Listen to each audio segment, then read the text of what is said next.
Eddakiika ziri bbiri zeegaanye essaawa ebbiri ez'akawuka k'essiga olunaku lwakusatu ennaku mawulire mu Luganda ku Kingdom TV ndasinira gakusanira mu bujulizi katusooka okulaba emitwe ezikozesa olunaku.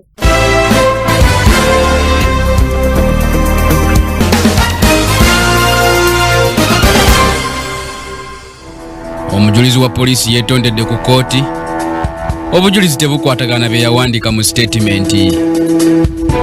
Bannakibiina kya UPC basekeredde aboludde oluvuganya gavumenti olw'obutabawa bifo mu kabineti yaabwe. Ffe kati tuli mu kintu. Abavubuka ba Kifeesi bwe bakeeredde, minisita omuggya ow'obutebenkevu abeeweredde. Abazannyi b'omupiira ababadde bakolera ku maanyi g'enjagaba ku kifuuwa nga bakizza munda, FUFA egenda kubakebera bonna ku buwaze.